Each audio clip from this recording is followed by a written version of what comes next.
Scott Miller. This is the owner of DORO, and he's heading this up. Can you tell us a little bit about this, sir? Yeah, so real quickly, we've been doing this for a couple of years. We bring people out to Sub Edge Farm, which is a family-owned organic farm. We're actually standing in Farmington right now, where the houses are, in the barns. But then if you go out into the fields, you're in Avon. So it's a multi-town farm. And everybody's going to come out, they're going to relax for a little bit, and then about to go out and describe what the afternoon's going to be. Awesome. But basically what we're going to do is we're going to split everybody up into 3 groups. One group is going to stay with me and Chef Tony Finis, who's our executive catering chef. Chef Tony. And we're going to prep some food. One group is going to go with Roger and Isabel, the owners of the farm, and they're going to tour the farm, see where the animals live, go out into the fields, and gather some products for us to use in the cooking experience. And then one group is going to go with Howard Schaefer, who's the butcher, and we're going to be butchering lamb, pig, Oh my God. chicken today. So all those items are going to be used in the meal later on. So I'm going to go out and explain everything to the guests right now. Scott, thank you for that. You you. couldn't get any more thorough. All right. All right. Hey, Mia. One and doing it. And so this is called Sub Edge Cooking Experience. And the idea that we came up with a few years ago was really to have a better understanding of, this term that's thrown around, farm to table, farm to plate, whatever you want to call it. I think that it's a great story, but there's a lot of gaps, right? And our idea is to, number 1, reduce carbon footprint. Number 2, for home chefs and restaurant chefs, but more importantly, home chefs, to understand quality of product. And our belief is that, obviously, if you could see where it's grown and know the people that raise the product and take care of the land, that you have a lot more confidence. Confidence is huge in any aspect of life, correct? So I have confidence in cooking their product because I know them, and I know that the way that they raise their animals, the way that they grow their produce is done the right way. This is a certified organic farm, and so that's really important. And third is just to get face to face with some of our guests in our community and have fun on a beautiful Sunday afternoon. You're going to have different workshops. Each workshop's going to be about 45 minutes, and then we allow about 10-15 minutes for everybody to switch and come to the next workshop. So I will talk about our workshop, and then I'll introduce you to the other leaders, and like I said, then we'll split up from there. So once again, I'm Scott Miller. This is Tony Finis. He's our executive chef. He's our corporate chef. He oversees all of our catering. So Tony and I will be overseeing the cooking workshop.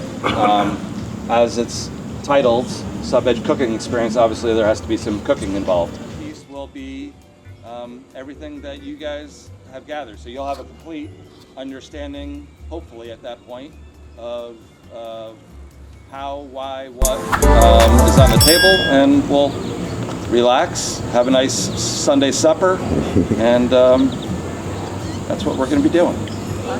So enjoy. I'm going to introduce, if you don't already know, Roger and Isabel Phillips. They are the owners of Sub Edge Farm, and they will be guiding you through the property. Hey everybody, welcome. So glad to see everybody here today, and so glad that we have such beautiful weather for this event today. Thank you to Scott and all of the team from DORO Catering and Events for being here to help us make this happen. Safety things, I just want to make sure everybody understands that this is a working farm. There's potholes, there's hoses, there's Mud. There's mud, so just be careful whenever you're walking in the field.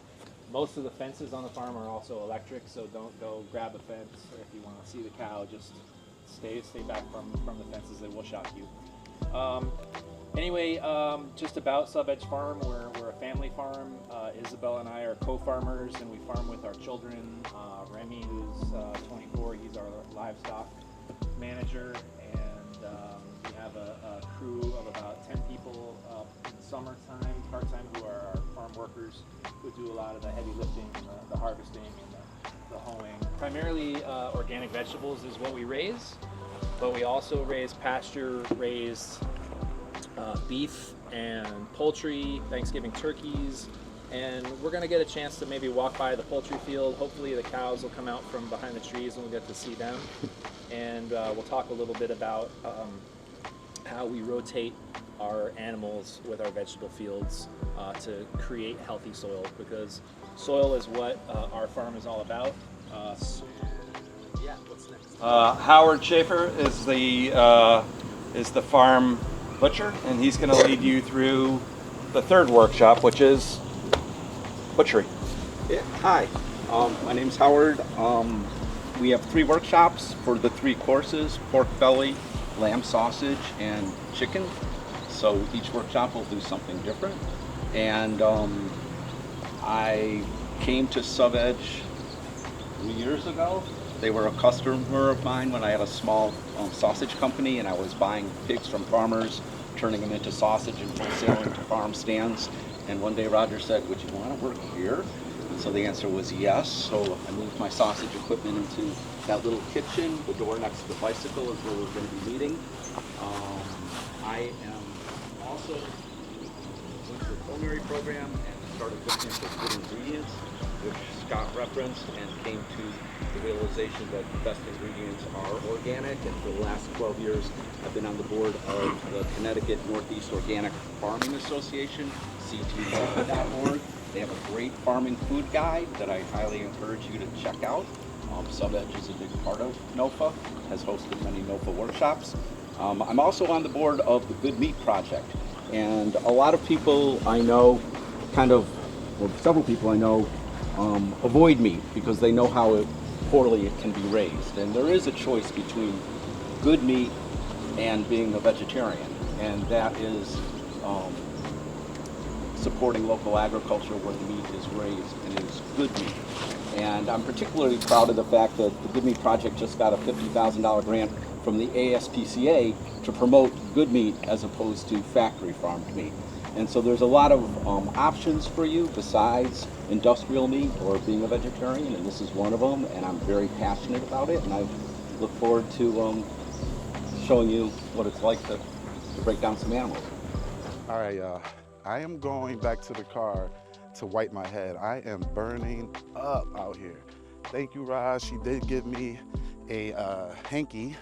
I got a handkerchief to wipe my head because I was over there burning up like it was no tomorrow. All right, so I'm back in the car, y'all. I got the hanky. I'm grabbing the rest of my gear. So we about to go on a serious trek today. This is not just dinner. This is us grabbing things, preparing them. It's about to be something real, y'all. I'm about to grab my book bag. I think I have to grab my book bag and keep all my gear with me because it's about to be something in about 5 minutes. In about 5 minutes, we're about to head and do all the festivities. We're at SubEdge Farm in Farmington, Connecticut, at our SubEdge Farm Cooking Experience, and we're with DORO Catering. Shout out, holla. I think it's really fun that everyone gets to prepare their own meal and they sit down and enjoy it. Oh my goodness, okay. So that's kind of the fun part of, like, throughout the whole day, everyone will play a role in each piece, from harvesting the crops to preparing the meal and then The butchering. about the butchering. Yes. Which is really cool because a lot of people don't get to learn about that. But they, then you all come here and prepare the meal and you get to kind of be a part of. It's amazing. It's And that's amazing. what a lot of people like about the farm dinners. It's the live action element of it. Mm-hmm. So they literally get to be a part of it here. Yes, I can't wait for that. I can't wait for that. So how do people find out about this? Just through the same way that we advertise our farm dinners. Okay. On, our websites, social media, following us on Yes. social media, and our email listservs, and then SubEdge. Anyone that follows SubEdge as well. Awesome. All right. Y'all got that. All right. Thanks, me. I'll holler at you later. How you doing, boo? Nervous you weren't here yet. Oh yeah, I was like, wow. This actually blew me away. I didn't know it was gonna be everything going on like this. This is dope. It's pretty cool. They're gonna end up going to out. All right. So, like I said, 45 minutes or so, and have fun. Ask lots of questions. Thank you.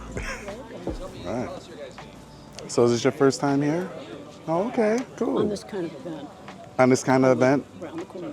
Cool. What drew you to get here, to come? Because I love to cook. Okay. It was creative. Creative thing. I am. Okay. Oh. I guess we could also work on summer rolls. Carrots. Getting the hang of that? Then we're gonna peel them. Then we're gonna. One way or another, I'll have to. Yeah, Otherwise, one. we're not going to eat. Oh no, we gotta We eat. have to eat. Become a fast learner, please. Little side towel if you need a towel. Thank you. We're gonna switch. Here. That's gonna be fun. Got the corn going on right here. Okay. So, we're gonna like a How you doing, Scott? on the celery. Right, for as the long as they're salad great, I'm over great. there. All right. Next, all the celery up. Supervising. And also the shallots. Can I do that or no? Yep. Perfect. Great. So these are gonna be some of the chilies for the Want a glove. this When course you're down done here. doing Got that, chilies, what I want you to do, I know tomatoes. this is a little bit weird. We're gonna actually kind of take the core out, actually cut in half. Cut in half, take the core out. We're gonna have pieces like that, okay? We're gonna stuff So them that's all we have afterwards. to do. Yeah. Now, are those hot? If we touch them, the chilies? No, chilies. Chilies? They're jalapeno. Well, I mean, I have gloves. I know they can burn. Yeah, definitely if you're cutting hot If pepper. they're Wow. jalapenos, yeah. So we should Look do like a this too? natural right there on that celery. Jalapenos. Working that celery. Okay. We're just doing these now. Yeah, we're gonna grill these up. Just doing these. Here we are on Chopped. Oh yeah. 15 minutes. Chop, Connecticut. Chop, Farmington. Just want them in half. I don't know, what did you say? No, quarters. You're right. I would say, I'm gonna put it to the bottom. From the bottom of the salad and top here. I would say just cut the bottom off. So what were the instructions on this one? We're going to cut them in quarters and then take the core out. Uh-huh. And so once they're cut, what the plan is to get a little bit of some good olive oil on there. So we're just going to put it right into this tray. And Donna, if you don't mind, while you're waiting, Yes. there's salt and pepper right in these containers. Just give a nice little pinch of each. In there. See one process finishing up. Okay. Green tomatoes. My dad used to make fried green tomatoes. Yes. You don't see them very much. Yeah, he's from the south. He was from the I've south. had them. They're Yeah. wonderful. No one serves that kind of thing anymore. I see them a lot at the end of the season when they don't. Put those Is that once they're small cut. enough? Yep. Okay. As small as you can. How many people do we have? 19? See if we can get like 40 tomatoes for like 2 per person.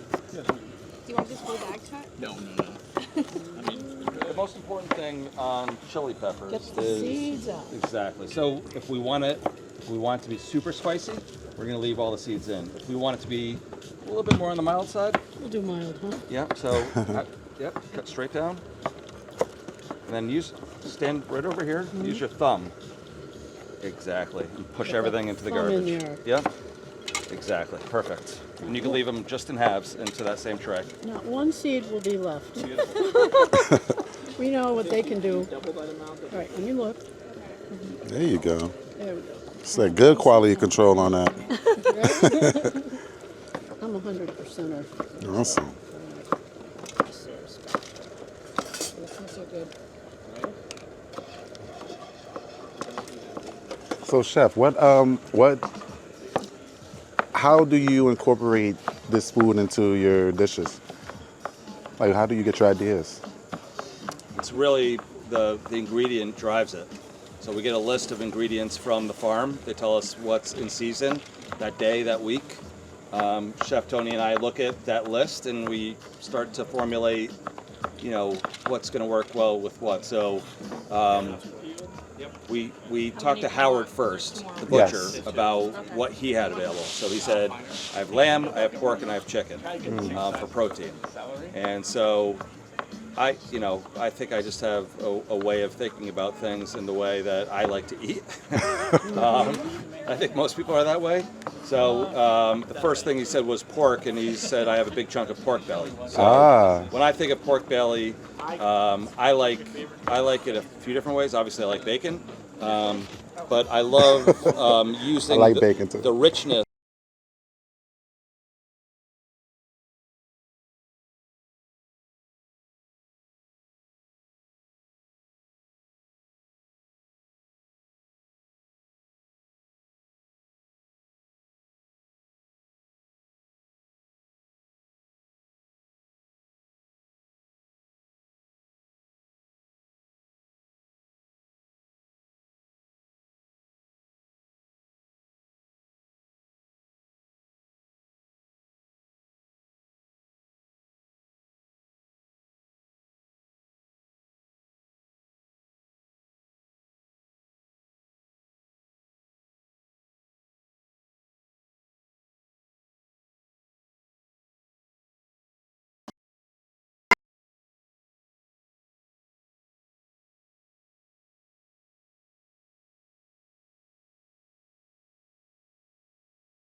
Hello. All right, now we're inside. Oh, okay. So this is the sirloin. We could debone this. It's an easy, I don't know if you've ever seen this in the grocery store, your sirloin. It's a really easy cut to debone because the bone sits right on top. It's not going into the meat. So I could very easily take that out, which we might do later. Refrigerator, please. Look at you. Chef Scott told me that we are preparing the pork belly. Yes. All right, cool. So now I have a decision to make. I have 13 ribs, and I want to separate the shoulder from the loin, belly. I could go between the 4th and 5th rib, but sitting on the shoulder is a great piece of meat called the capiscola, and I want that as long as possible because I'm going to dry it. This is my thing. So I'm going to go between the 5th and the 6th rib. So I'm just going to count 1, 2, 3, 4, 5. Shall we stop here? 1, 2, 3, 4, 5, 6, 7, 8, 9. So this is between 4 and 5. And I might run into shoulder blade here. And depending on the age of the pig, this is called a breaking knife because I'm breaking it. Breastplate has cartilage, which I just went through. Sometimes on an older pig, you have to soften it. And then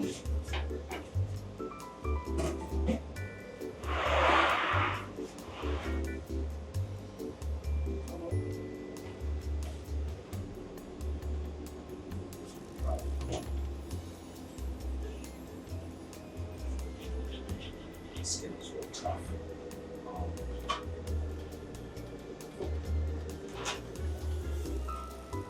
Trying to get myself a marker on the other side there. There.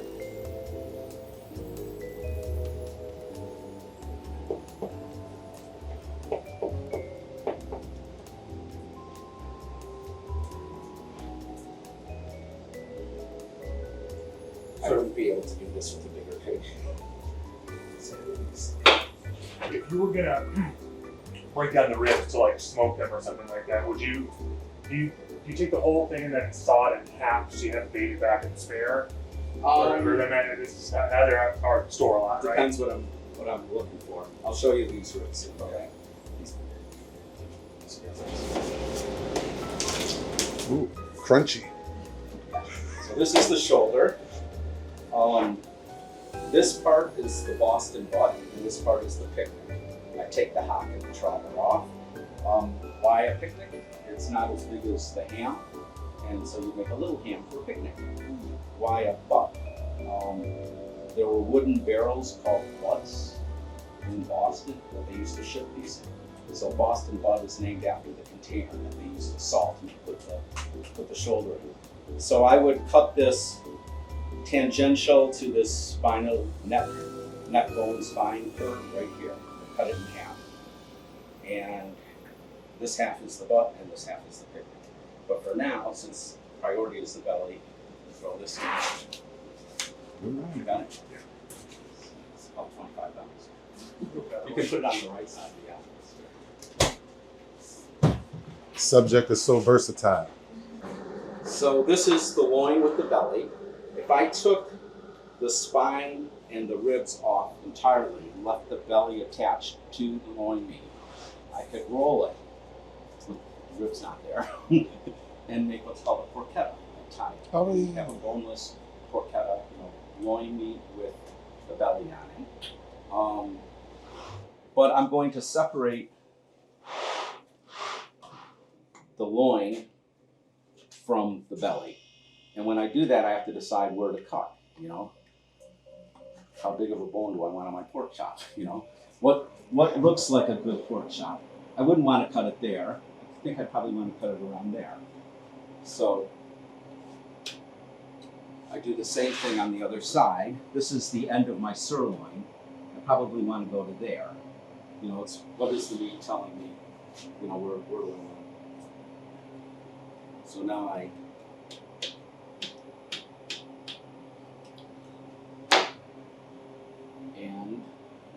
have to use the soft end. Ooh. How am I doing for time? I'm like completely. It's 1 o'clock. It's Oh, 15 minutes. yeah, 15. I'm going. I'm just rocking the ball.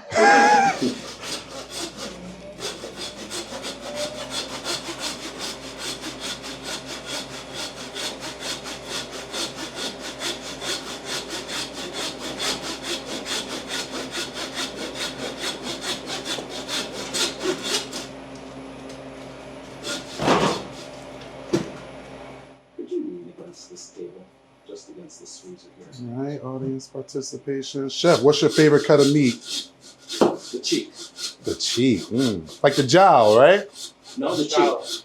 The jowl is kind of the guanciale, but the cheek is one of the most used muscles right after the hock, the front hock.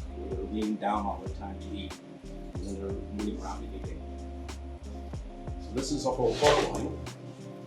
I had my bandsaw take off this top part of the spine, which is sometimes called the chine bone. And doing that makes it much easier to cut the chops, because I'm not going through all the spine, I'm only going half the spine. This pig was split really well, and I can tell that because the spine is cut in half, and the spinal cord is right there. Part of the spinal cord is there, part of it's on the other side. So they nailed it when they cut this in half. We use Plymouth Meats in Bristol, Connecticut to do our slaughter. They do cows Monday to Wednesday, pigs on Thursday, and then they cut them up into pork chops on Friday and Saturday, and so on. So here's our baby backs right there. If I took the bones off of the pork chop, the bones that continued onto the shoulder would be the spare ribs. And here are the belly ribs. And again, I have a decision to make. Do I want really meaty ribs or really meaty bacon? Now there's a conundrum, right? This can go down low enough how deep I want to cut the ribs. And then I'm going to come back.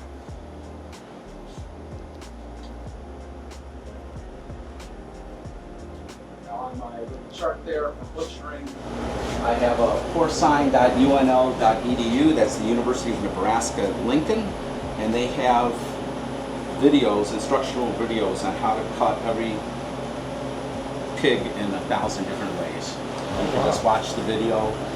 They also have 3D rotational views of the pig with the bones, so you can kind of swing it around and see what you're looking at. So, Chef, how did you learn your butchering? Or where? I went to a culinary, I was a law firm administrator, so I guess I learned sausage making there. But I went to a culinary program in 2007, started a little charcuterie business that not a good time to start a business.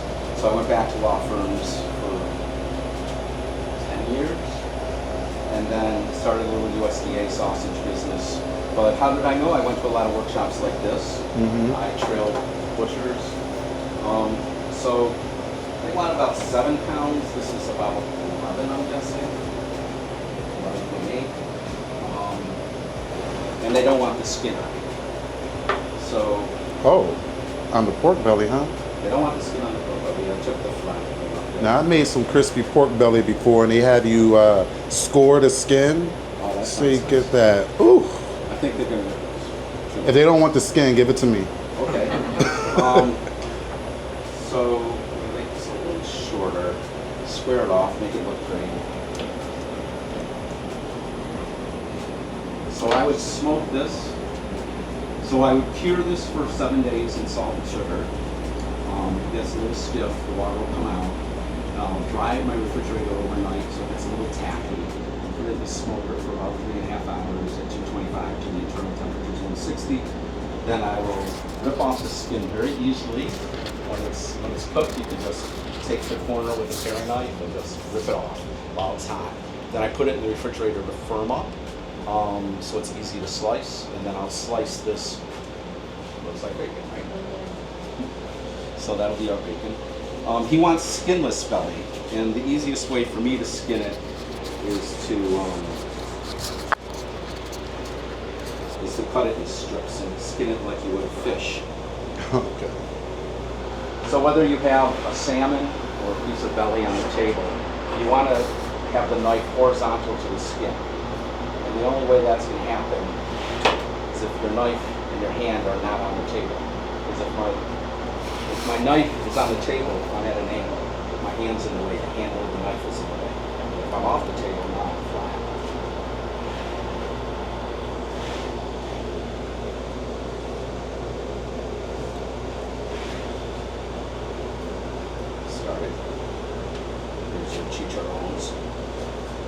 Chicharrones. Anyone know what chicharrones are?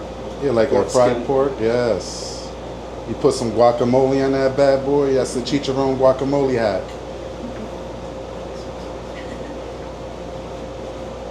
Do we have guacamole?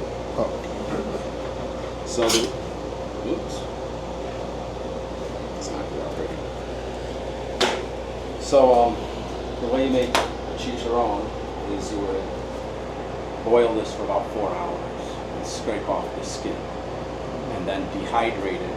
You would dehydrate it in an oven until it's like glass. And then you throw it in a deep fryer. The skin layer separate poofs up, and it's a long process. It's a pain in the neck. It's so good. Right? So this is 2.9.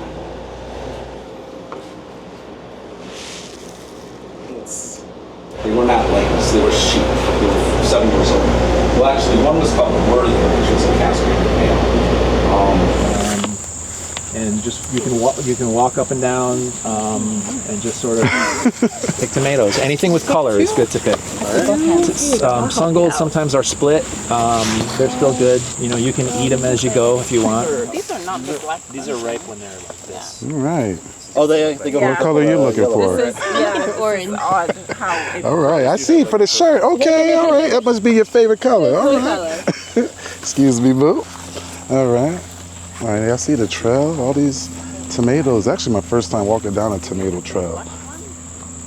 Been down the apple trail, been on a few. Actually lived on the farm, but never walked down the tomato.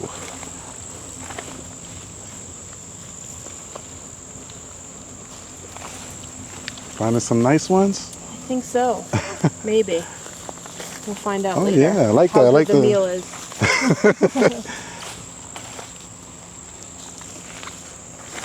You do documentaries, professional. Documenting the action. a little bit personal vlog. It's just the right one. Yeah, I was invited here by DORO to document this. What drove you to come out here, Mona? Oh, I love this. I love it. It's something I want to do when I grow up. All right, you want to That's own a my farm? plan. I hear you. I'm gonna farm, I think. I'm going to leave the corporate world and just connect with nature. I want to Oh, live longer. yeah. Eat some good food and all that. And Yes, I love to cook, mm-hmm. and I love to pick my own food. Oh, that's good. I'm a good fisherwoman. I like to fish too. Wow, you just could go on Survivor. All right, That's like, oh. Maybe I should get my funds that way. it's That's a possible. good idea. Yeah, but I really like it. And That's I'm cool. fortunate to have this nearby, so. Mm-hmm. We are very fortunate to have this experience here. So we're gonna continue. Yes, definitely. Can't wait to see the final product. Yes, I'm gonna put my hat on. Ha My chef hat on. I know that's right. Cool. Right, Mona, I'm gonna sneak by. Oh, what are these? Look at these. Got a little purple hue. These are eggplants, baby Really? eggplants. It's still not ready. Yeah. Those are eggplants? Oh, I didn't know they'll be in the same area. Eggplants? No, they're tomatoes. Oh, These are purple tomatoes. that's a nice one. Look at that. Purple tomatoes. I don't know what these. These are special ones. Special purple. Yeah, see, they'll say where the purple ones came from Mona. It's still a nice day. So it's like a nice day. It's not like 90. It's not humidity through the roof. Right. So, how did you come about starting these farm dinners? Especially this one, because I'm saying this is amazing to offer this to people. Yeah, I think from the very beginning we were working with Chef Scott back when he used to work for Max Restaurant Group, and he was in charge of Max Chef to Farm, and we had worked with him for a number of years at our old place, and so it was just a natural for us to start him up here. Awesome. And I don't know if I asked, how long have you been on this farm? 11 years. 11 years. Season, Awesome. yeah. Awesome. And real working farm. Now, this is just me sharing. I used to live on a farm back in '98 in South Carolina. It wasn't this big. It was my uncle's farm. We had like goats and pigs and stuff like that. Didn't actually butcher or anything like that, but we did, how do you slaughter? Okay. I want to find the right word so I don't get in trouble. Harvest. Harvest. Ah. To put it in a more hippie way. I got you. So what's your favorite part about running the farm day to day?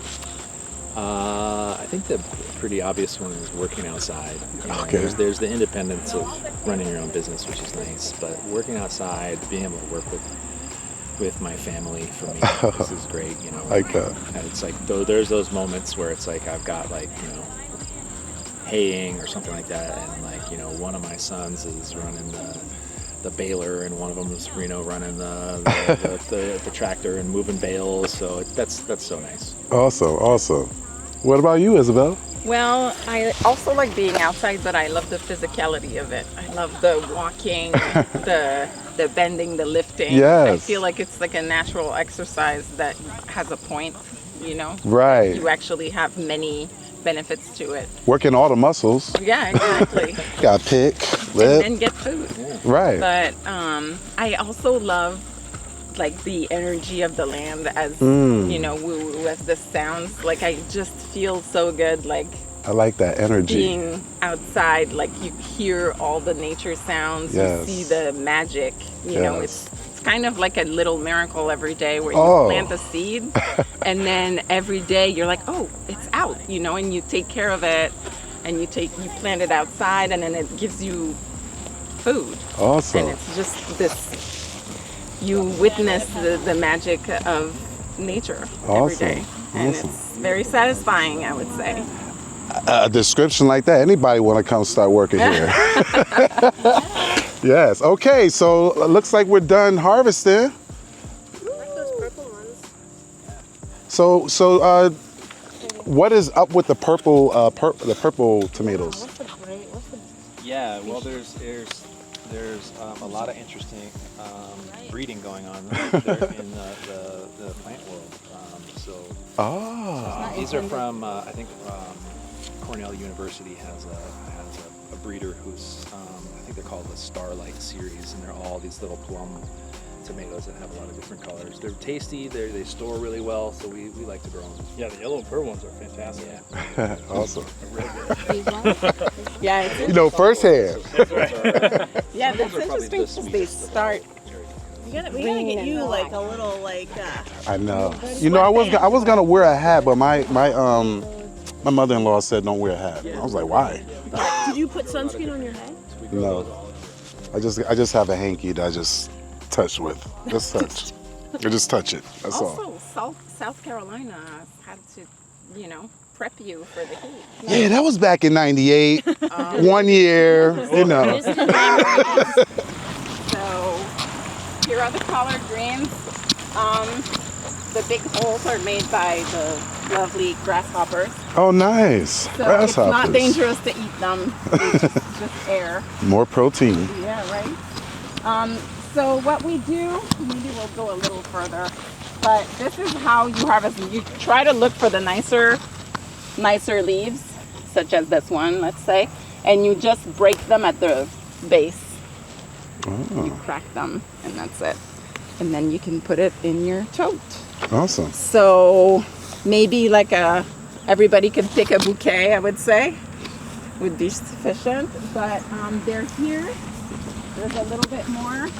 And over here, you want to walk along the less fun weeds. Can you eat and harvest this at the? Can you eat You can. at You the? can Okay. taste it. Yeah. Cool. Over there, the taller ones are the Brussels sprouts. So Nice. those One of won't my be ready yet. favorites. Yeah, me too. So the Brussels sprouts are a little later. Yeah, we plant them so that they're ready right before Thanksgiving. Ooh, okay. And Fancy. because you can harvest those in the snow if you want to. Wow. Like, Never knew that. They'll stay good. Wow. Yeah, so feel free to pick the collards. All right, I see me grabbing a piece of this collard right here. I'm going to bite it. Showing the collard. All right, so I got a piece of collard. Just like a little bouquet. Yeah. No, a bouquet, like a maybe. It's tasty. You know, just choose the nicest one. And Collard, you can very pick, tasty.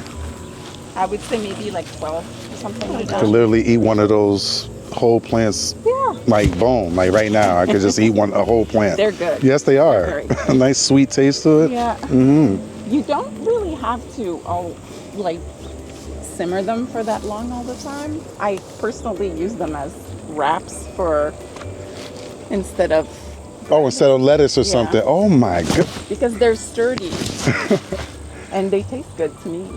Yes. Not when they're freshly picked, they're so much sweeter too. Mm-hmm. Yep. Tastes so good just right now. Got your nice bouquet there. There you go. All right. Did you taste it yet? No. Oh, it's so good. If you taste a little piece of that leaf. She said you can eat these as you harvest too. It's pretty good. Here's another farm story. My aunt, he used to have goats, right? Yeah. And one morning, I had to go to school at like 6:30 in the morning to catch the bus. My grandfather, he woke me up at like 3 in the morning because he told me one of the electric fence went out for the pigs. So he made us travel through all the murky backwaters, filling on the line to see where it snapped till we found it. And this was with mosquitoes and all that good stuff. And this is me coming from the north, moving to the south, doing this. So it wasn't very pleasant, but I went through that. I could say I fixed a electrical fence before in South Carolina. Shout out to Long, South Carolina. Holla. All right, made it back to the rendezvous spot. How are we coming along? Good. All right, chopping up the collards. Yes. Now with a knife, we do that hand chop right there. Yes. Chef. What's up? Yes, chilling. How's everything coming along? They're killing it. All right. All right, think you need them for one Saturday night? Get this crew right here in the kitchen? You'd kill it. All right. We got some garlic going. One of my favorite veggies right there. I love some garlic, man. Garlic and olive oil keep you alive forever. Oh, it's our pork belly. Wow, that was quick. Well, it's not cooked yet. Just seared on the outside. Oh, okay. I just saw him cut it. Put it in the braise. I got there. 1, 2, 3, 4, 5, 6, 7. Nice. Look how juicy that is. The freshest. 19, 20, 21, 22, 23, 24, 25. I'm going to go right into that pot. Oh, are you? Yeah. For now, we'll put it on. Oh, I see what you're saying. Okay. I'm definitely, I will say.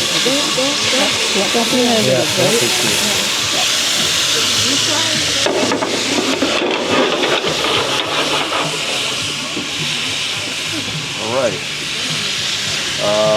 Onion. What would that be? Yeah, julienne.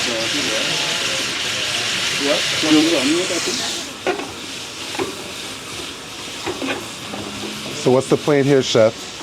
So this is the pork belly. Mm-hmm. Got some onions, some chilies, salt, pepper. We're gonna add a little bit of apple cider vinegar, some sugar, in the snow. and some pork stock. Never knew that. Bring that to a boil, and then we're gonna throw our collard greens in there. Mix it together, put it into a braising pan. Yes, sir. Put it in the oven for about 3 hours. 3 hours. All right. There we go. I blame you guys.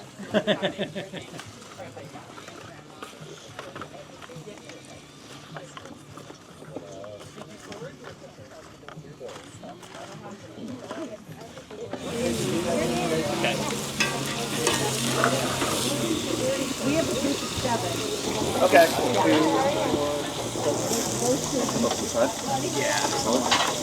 my God, look at the conchali. Oh my God. Simmer it. Vegetables, herbs. Oh my God.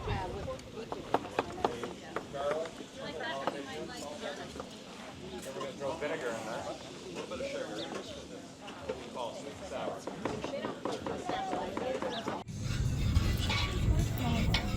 I was just talking to you yesterday. With spice, with meat, everything in moderation, no colors. Right. People can't taste their tongue. Right. Cherry tomatoes, this, squash, a little bit of basil, salt, pepper, butter. I do a pasta, summer pasta like that. So we have couscous that we just blanched off. I know. I agree. Cook that. And then we're doing that with the grilled lamb sausage, which is what they're making right now. They're making the lamb sausage. Oh, shit. You guys are gonna be...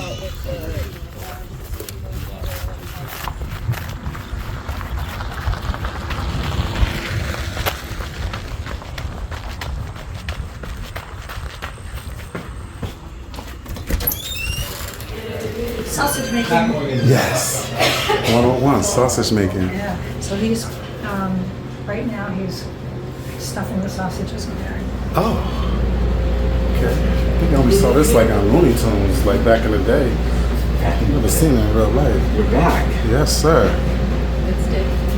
Yeah. Sorry, I did not mean to get in your way.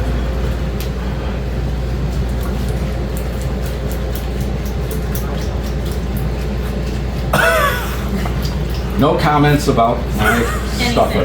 About anything. But yes, it can be. Which is the brand of this sausage stuffer. It's actually very good. This thing in 2007 cost me about $700. And now you can get it for about $700, but it's not all German parts the way it used to be. Probably made in Taiwan or something.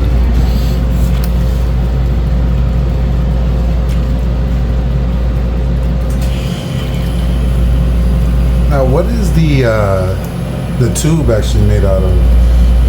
This is hog casings, intestines, hog intestines.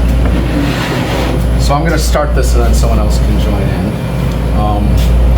Let's do a production schedule. So basically you want to hold the horn or the tube at the end and try and regulate how fast the meat's coming out until it's full. And I'm kind of cranking it down and trying not to overfill.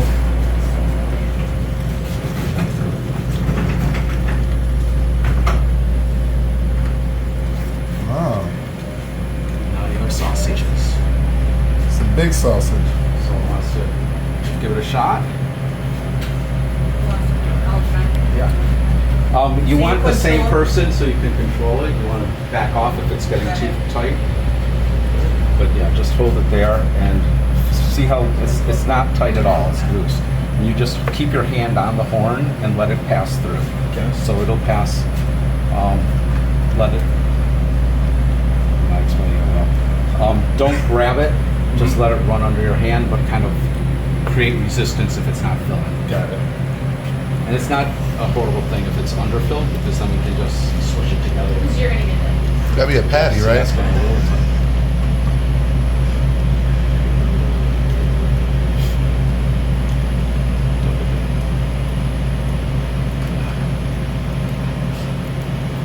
Wow, look at that.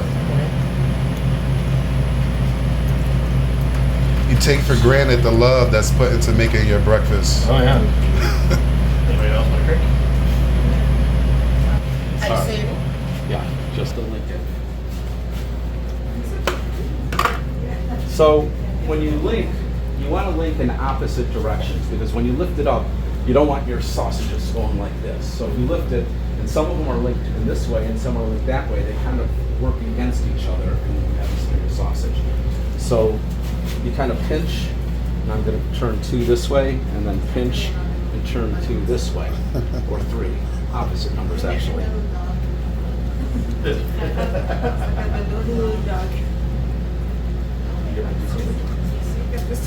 So I'm pinching. You see our air pocket there. I think I have and eyeball it to make sure it's White. I pack them anyway, but I'm always worried what people are going to think about. Why is there water on it? You know, it's just the condensation from when I took them out of the freezer frozen. There's nothing. It's not like the freezer burned or old or anything. Right. Yeah. One thing about this, let's get all this shit out of the house. Where do you get your meat from? Here. Who does the butchering? I do. You do, all right. Yeah, I get them hanging from the. I debone them. I usually debone them into trim.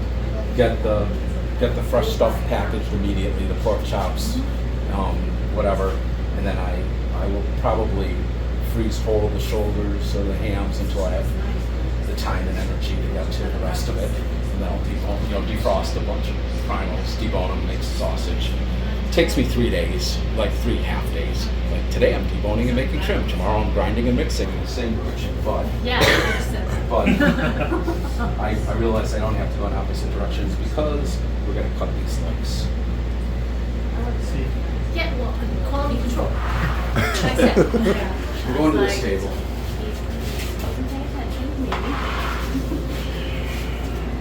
I'm looking for the top. What? The top? Yeah, I'm going to grab one for tonight. But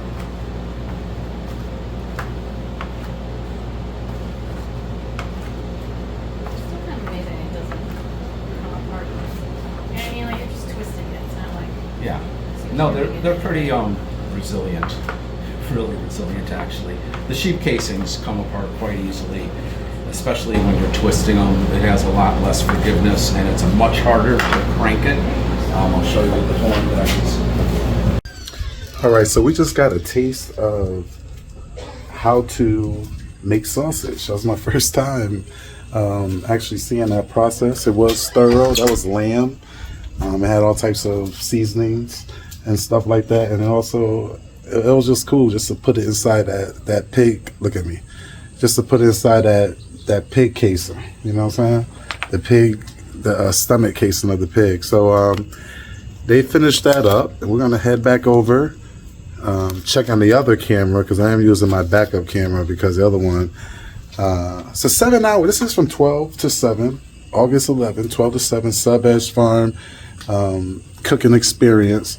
And this is like a real live time preparation of a meal as if you are on a farm. We got our hunters, our gatherers, our pickers, all that stuff, our pollinators that I heard about over there. And again, it's shaping out to be a great experience. So again, we're up in Farmington, Sub Edge Farms. Don't forget to like, share, and subscribe. I mean that. The champion. Where would you go? Those.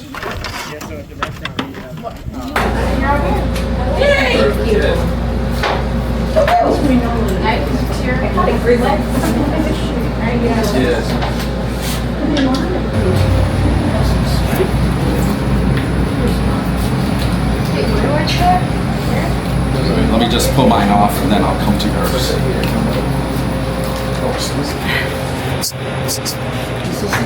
Oh, I came up way late. These guys was basically running around in here.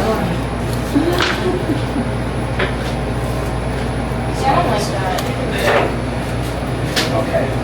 This is a job.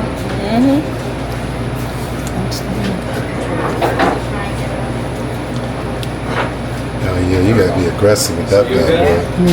You're 90% of the way there. It's just that you gotta get this piece out. Sometimes you can break it. And we're trying to get this piece out. Can you get a little slit on that, around on the edge of that? You see that little meat, like, you know, like slip a Yeah, I'm little. not sure what's the next step, so I'll just wait till he comes over. Just get that out of there. And it's real hard because I just watched him. Yeah. Did he just pop it out, or do we split? He said it's really hard right up in there. And pop it, I think. Yeah. Just take that piece off. This is now one way to look pretty on this side. Maybe a little cut. Can't hurt, right? So now when I cut it in half, skin A little cut. It's only little. No. we allocated to each side.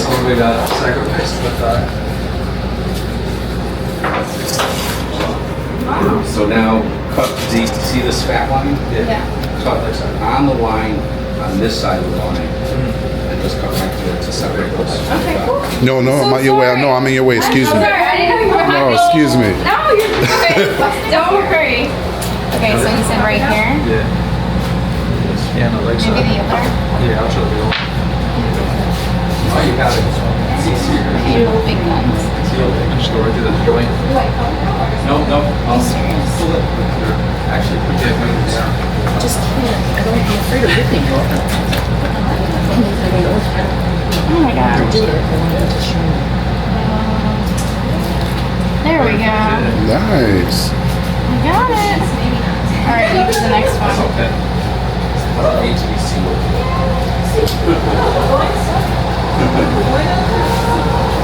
There you go. So now flip it over. Oh, you did that so easily. Yeah, it's like He made me look bad. it's like a quarter of the time. Oh, that's a good one. I learned it by watching you. I like that. Good comeback. He ripped this out? He didn't cut this out? Oh, yeah. Yeah, he ripped it. Just ripped? Yeah, just pull it. Tug really hard. Yeah, perfect. There you go. I don't think I did it I right. love that part too. Oh yeah, that's fine. Yeah? Yeah. Okay. Okay, cool. All right. Then what? Cut it in the middle? That is the best trick. Because they're so much cheaper to buy whole legs. Yep. Now I can buy whole chicken, but that is a really cool trick. Look at this. Okay, let's put them all in a container and send it out to our friends. This is exciting. Are we gonna honestly? Never poached sausage in my life. No? No broth baths in your... No, We not do in our my- fresh Yeah, beer broths? Yeah. Never done. I've always wanted to know how to do this. Actually, Cut it in half. he wants the.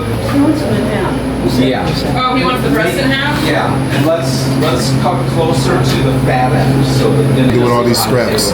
Well, they said they take them somewhere. Stop. They make stuff. Somebody does. Or you can. Thank you. Keep the livers for the dog. This is super bomb. You know, I gotta give a shout out. I gotta give a shout out to my Uncle Red.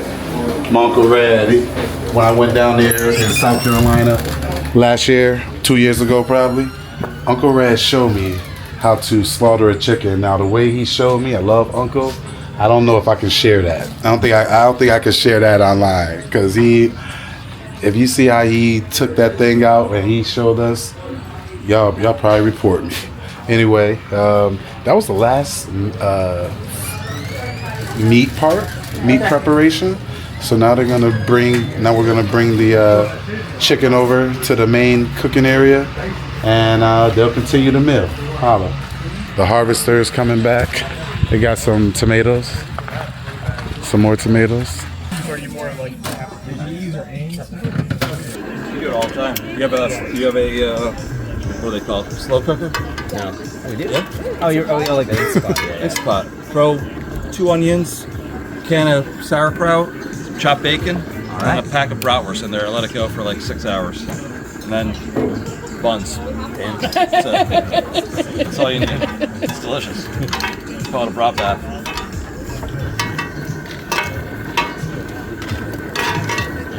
Because the way that like America goes about butchering their animals and the way that we eat all of the meat, whereas back in the day in other countries they really cherish all of their food and they use all of the animal and it's more of like a cycle and they kind of like give thanks more of that, whereas here we just literally buy it, eat it.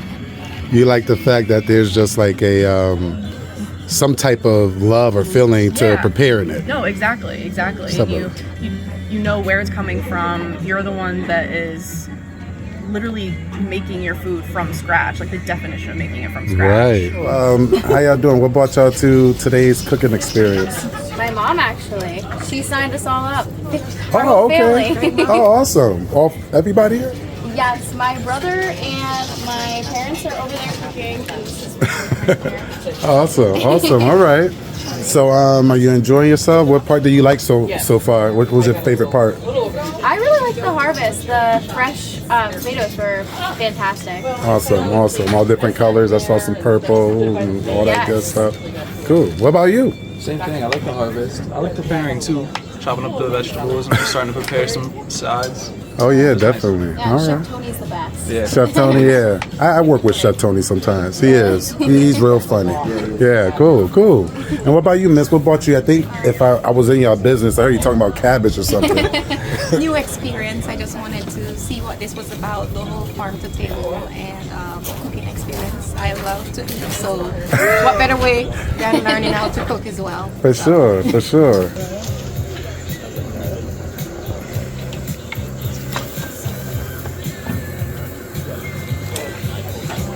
Stuffed cherry tomatoes. Look like the ones we picked. Nice. Sure. Thank you, Bo. Yeah.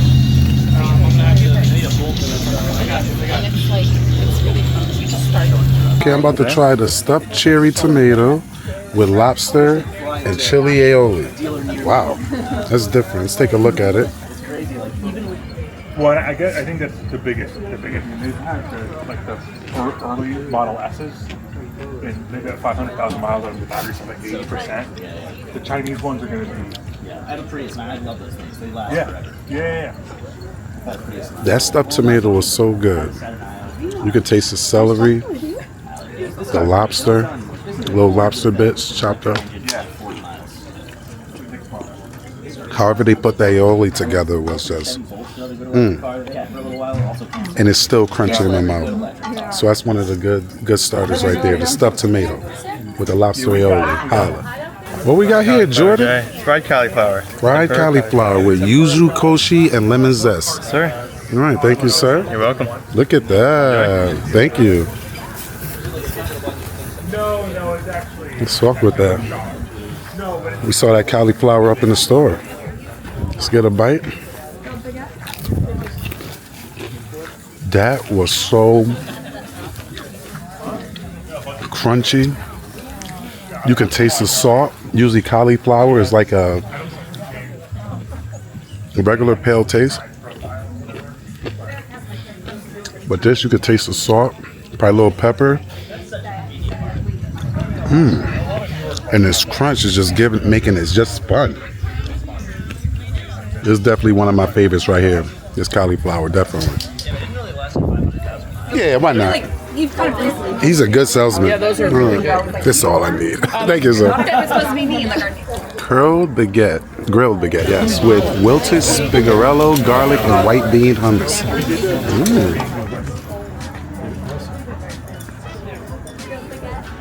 Here's the grilled baguette. Oh, that's awesome. Lindsay. Thank you, love. You're welcome.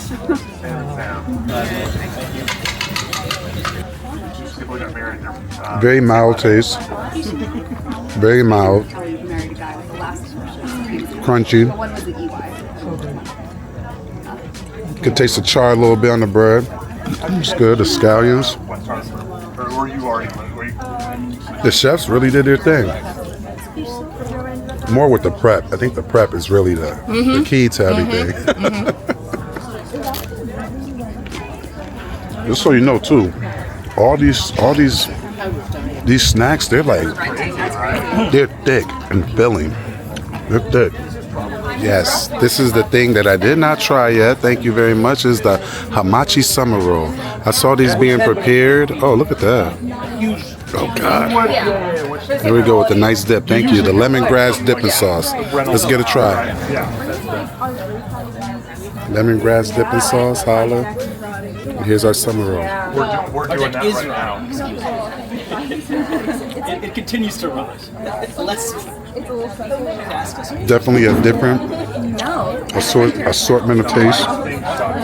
It's like I could taste some soy. We finally found this old screen. Like I said, everything's chunky. The vegetables, everything. My favorite so far is the tomato with the lobster inside. All right, so we tried all the appetizers already. I'm about to get hit by a car. We tried all the appetizers already. They were all very good. My favorite one was the tomato. It was a tomato that had the lobster and the aioli, and it had like a celery. It was nice and crunchy. That was my favorite one. It had the most flavor to me. The other ones were pretty good, but again, the one that shined above and beyond was the tomato with the lobster. Holla. And don't forget to like, share, and subscribe for all this juicy content. Holla. We're gonna have some food now. Hopefully everyone feels like what I described the day to be is actually what the day was like. You got to see what Roger and Isabel and their family and their crew do every day, and to keep this property up and running and be able to provide their family, their friends, the CSA members, and restaurants with some great products. Gabagool. Gabagool. Not really easy. Have to have a little patience and let them go.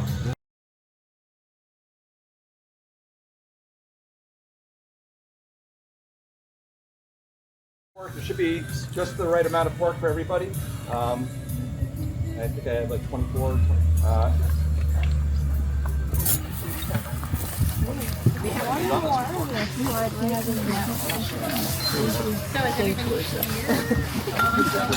Some juicy collard greens that had the pork on them. Look at it. Look at it. Dripping. I smell all the vinegar in there.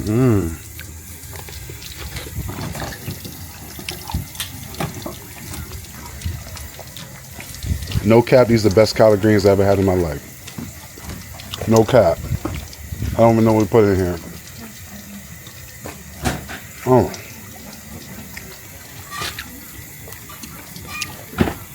It could be that it's fresh, right from the farm, but whatever sauce the chef got in here, you already know it's another level when you're eating catered food. It's another level. Chef Scott. Is that? Chef Scott and Chef Tony? Chef Scott, Chef Tony. That's why I said these are the best, man. I'm sorry, all my peoples who make collard greens for me. These are, I can't even compare these. And I'm also eating these with the fresh tomato. The fresh tomato that was just picked.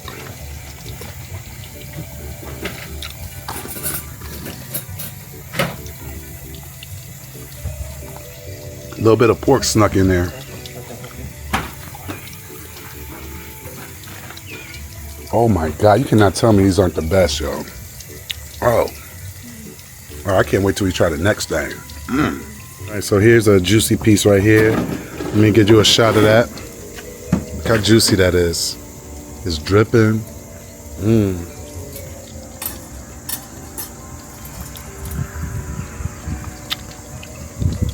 This thing's melting in my mouth. The chefs was cooking this for like 3 hours. After we prepared it, they cooked it for like 3 hours, and now it's like melting. Damn. That combination with those collard greens, I'm ready to go back down south. It's like a more fattier piece here. Keep hearing something scream back there. What is that? All right. And here we go.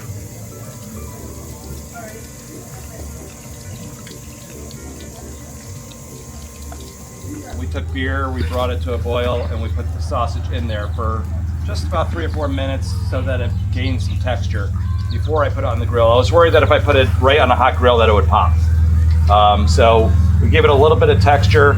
We put it on the grill, and then when it's done on the grill, we put it back into that same beer mixture and let it braise in the oven. Today we're doing that with a Israeli couscous. So Israeli couscous is different than Moroccan couscous, in the fact that Israeli couscous is rolled like a pasta. So this is the sausage that chef was talking about.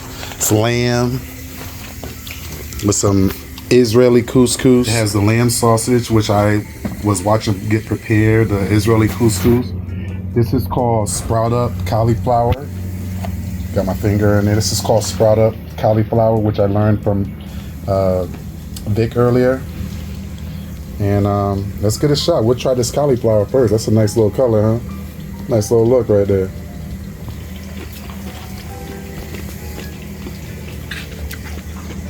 So this is good, but I do want to put it up against the cauliflower that I had for the appetizer. That one was amazing. I gotta say that all this food has just great textures too. Just like this cauliflower I just had a great, it's still crunchy. I know you can still hear the crunch as I'm trying to speak to you. So here's the Israeli couscous, if you can see that. That's the Israeli couscous.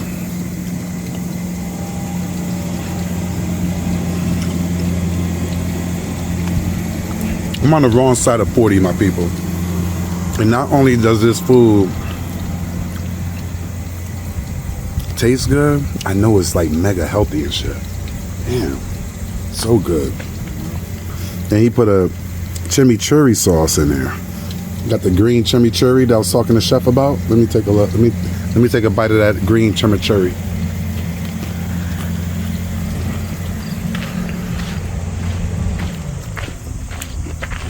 I'm leaving, man.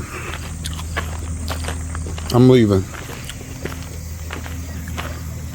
That chimichurri was freaking blazing, bro. Put that sauce on that couscous. Put it on anything. There's some squash in here.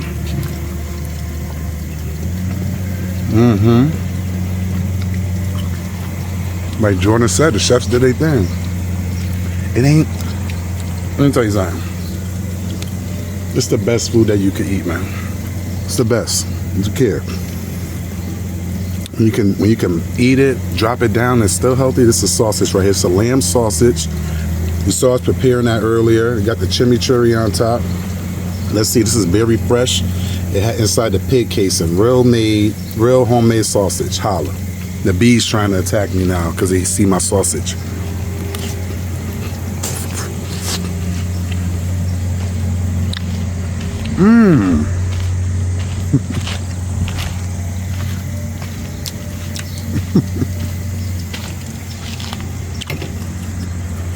So that was so juicy right there. No kickback. The MVP of that whole meal though is that chimichurri sauce. I put that on any part of this meal. It's amazing, bro. Amazing. What about that chimichurri?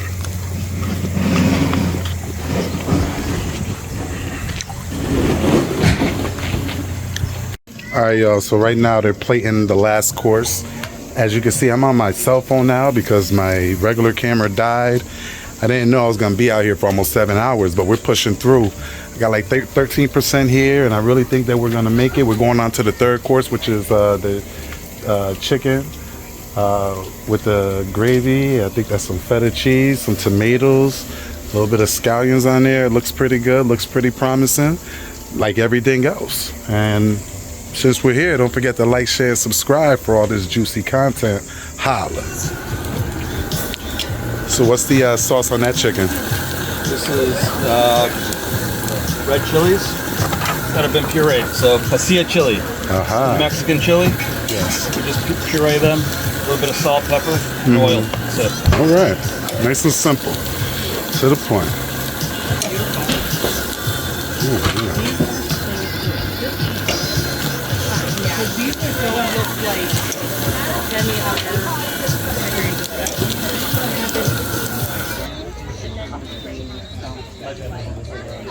That chili chicken made by Chef Tony, Chef Scott, chili chicken. So Chef came and put me on the spot, and again, this meal was pretty good. Like I told him, I could taste the spice all the way from the beginning. That's probably making me sweat even more than I am. I can't really pinpoint that cheese. I think it's feta, but it has some type of other taste to it. I'm sweating my butt off. Let's try the chicken. I saw this chicken being prepared all different ways.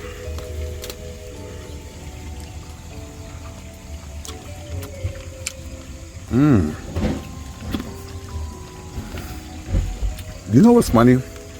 Everybody not gonna know this. There's a difference when you eat farm animals versus them animals up in the supermarket. This is 10 times better. It's just a different taste to it. It's a different appreciation. I think all these guests have a different appreciation of their food. They prepared it, see how it is, some little bit of history, and now they get to enjoy the fruits of their labor. And it's a pretty good fruit. Yeah, it's not that spicy to me. This probably would affect people on different levels. It's not that spicy to me.